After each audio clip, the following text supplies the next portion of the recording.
Hello friends, आज की इस वीडियो में हम डिस्कस करेंगे पाठ्य योजना के बारे में। तो आज का हमारा पाठ्य योजना है कक्षा 9 के लिए।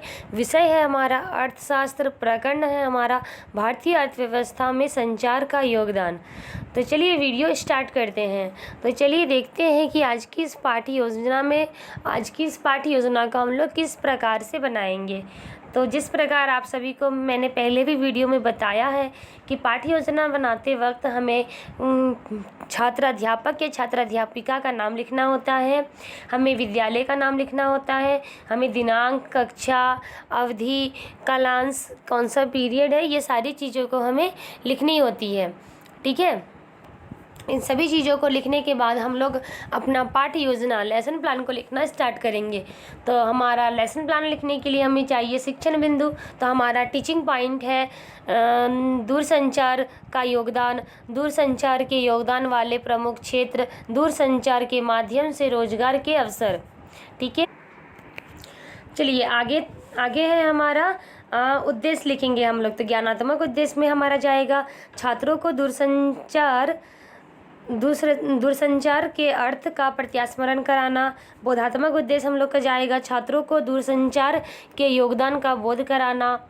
ठीक है, इसी प्रकार आप उद्देश्यों को लिख दीजिएगा। आगे है हमारा विधि में हम लोग लिखेंगे व्याख्यान विधि। प्रविधि में हमारी जाएगी कथन प्रश्नोत्तर।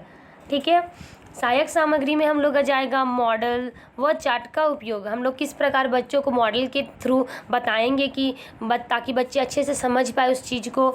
चार्ट पेपर के द्वारा हम लोग बच्चों को समझाएंगे। ठीक है, तो ये सारी हमारी सहायक सामग्री में जाएगी। इसके अलावा आप लोग चौक, डस्टर, पॉइंटर, ये सब चीज़ें भी हमारी सहायक सामग्री में ही जाएंगी, टीचिंग एड्स में। इसके आगे है हमारा पूर्व ज्ञान, प्रीवियस नॉलेज बच्चों को दीजिएगा कि छात्र दूरसंचार से संबंधित सामान्य जानकारी रखते हैं। और प्रस्तावना प्रश्न, ठीक है, आगे है हमारा प्रस्तावना प्रश्न। तो प्रस्तावना प्रश्न छात्र अध्यापक या छात्र अध्यापिका द्वारा अपने छात्रों से किया जाता है। तो पहला प्रश्न है हमारा त्योहारों पर हम क्या करते हैं। तो छात्र उत्तर देंगे मिठाई खाते हैं, खेलते हैं। दूसरा प्रश्न करेंगे मिठाई कौन लाता है। तो छात्र उत्तर देंगे रिश्तेदार लाते हैं। तीसरा प्रश्न हम लोग छात्रों से करेंगे हम त्योहारों पर रिश्तेदार को कैसे बुलाते हैं। तो छात्र उत्तर देंगे फ़ोन करके, पत्र द्वारा। तो फिर हम लोग छात्रों जैसे जैसे हम लोग बच्चों से प्रश्न करते जाएंगे ना, तो एक प्रश्न का उत्तर से ही दूसरे प्रश्न को निकालना रहता है। ठीक है, इसी तरह से प्रस्तावना प्रश्न तैयार किया जाता है। हम लोग जो भी प्रश्न पूछते हैं उसका जो उत्तर आएगा उसी उत्तर से हम लोग को दूसरा क्वेश्चन को तैयार कर लेना है। यही होता है प्रस्तावना प्रश्न। ठीक है, तो हमारा चौथा प्रश्न है फ़ोन करना क्या है। तो छात्र उत्तर देंगे संचार के माध्यम है। फिर हम लोग बच्चों से पांचवा प्रश्न करेंगे संचार का भारतीय अर्थव्यवस्था में क्या योगदान है। तो ये बच्चों के लिए समस्यात्मक प्रश्न बन जाएगा। तो आप लोगों ने देखा कि कैसे प्रस्तावना प्रश्न एक प्रश्न का उत्तर से दूसरे प्रश्न का निर्माण होता है और इसी से हम लोग का प्रस्तावना प्रश्न बनेगा। आप अर्थशास्त्र का लेसन प्लान बनाइए, पाठ्य योजना या किसी अदर सब्जेक्ट का। ठीक है, कोई अदर विषय का बनाते हैं तो ये ध्यान रखिएगा जब भी आप लोग प्रस्तावना प्रश्न को लिखते हैं तब इस चीज़ का ध्यान रखिएगा कि जो भी प्रस्तावना प्रश्न में हम लोग जो प्रश्न पूछते हैं और बच्चे जो उत्तर देते हैं उसी उत्तर से हमें दूसरा प्रश्न तैयार कर लेना है।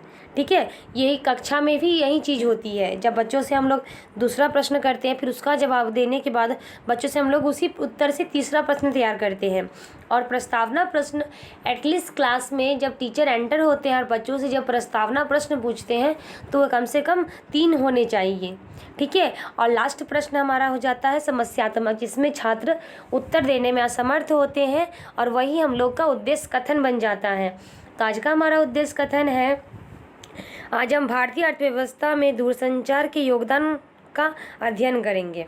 ठीक है, इससे हमारा उद्देश्य कथन का निर्माण हो गया। तो चलिए आगे देखते हैं कि प्रस्तुतिकरण को हम लोग किस प्रकार लिखेंगे। तो हमारा प्रेजेंटेशन यहाँ पर बन रहा है शिक्षण बिंदु। दूसरा कॉलम है छात्र अध्यापक क्रिया, छात्र क्रिया, विधि प्रविधि, सहायक सामग्री और श्यामपट्ट कार्य और मूल्यांकन प्रश्न। ठीक है, तो हमारा फर्स्ट इस लेसन प्लान में हम लोग का पहला टॉपिक है पहला पॉइंट है हम लोग का दूरसंचार का योगदान। ठीक है, तो हम लोग दूरसंचार का योगदान के बारे में बच्चों को बताएंगे। इसमें हम लोग बच्चों से कुछ विकासात्मक प्रश्न पूछ लेंगे जिनका छात्र उत्तर देंगे। उसके बाद बच्चों से हम लोग उसके बाद छात्र अध्यापक या छात्र अध्यापिका द्वारा स्पष्टीकरण दिया जाएगा कि दूरसंचार का योगदान क्या है, वो कैसे होता है। ठीक है, मैं आपको थोड़ा जूम करके दिखा देती हूँ।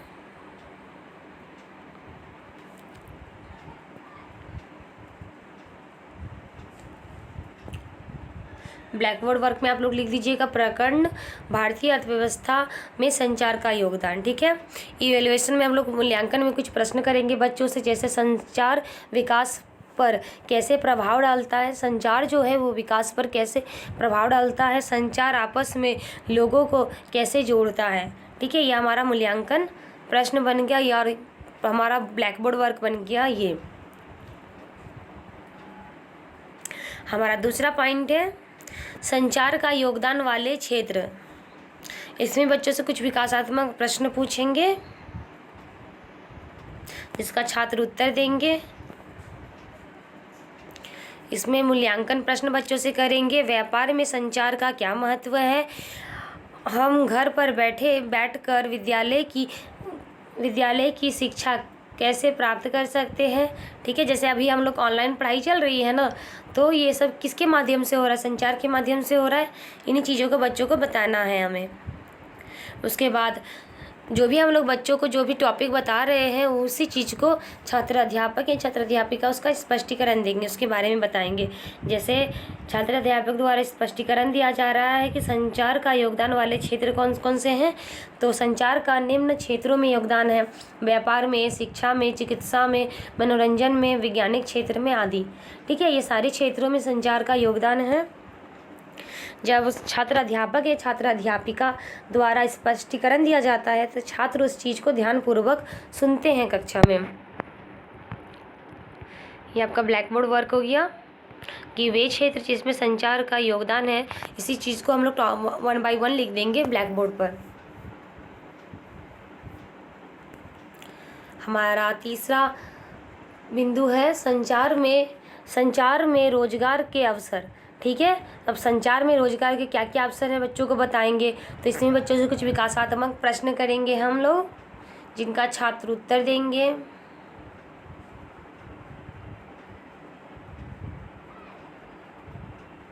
इसमें भी बच्चों के द्वारा रोजगार के अवसर का ये करेंगे, ब्लैक बोर्ड पे बताएंगे बच्चों को, जैसे विज्ञापन के द्वारा, ग्राहक सेवा, भुगतान, विज्ञापन, कॉल सेंटर, इनके द्वारा भी सबको क्या होता है, जो रोजगार मिल रहा है, किसके द्वारा, संचार के द्वारा। और इसमें भी बच्चों से कुछ मूल्यांकन प्रश्न करेंगे, जैसे संचार के क्षेत्र में कैसा रोजगार के अवसरों की संभावनाएं हैं, बिक्री तथा विज्ञापन में क्या अंतर है। ठीक है, ये हो गया, छात्र अध्यापक द्वारा स्पष्टीकरण दिया गया।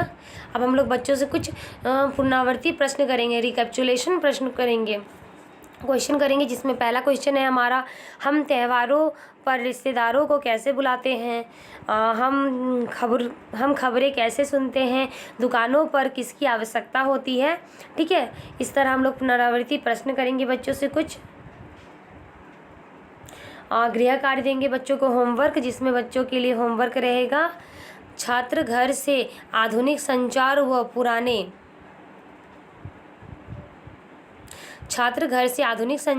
पुराने संचार के साधनों में अंतर को स्पष्ट करके आएंगे। ठीक है, ये रहा हम लोग का बच्चों के लिए होमवर्क। इसी प्रकार आज का लेसन प्लान यहाँ समाप्त होता है। चलिए मिलते हैं नेक्स्ट वीडियो के साथ। अगर आपको बीएड के और भी टॉपिक्स चाहिए तो हमारे चैनल को लाइक, शेयर, सब्सक्राइब ज़रूर करें। Thanks for watching.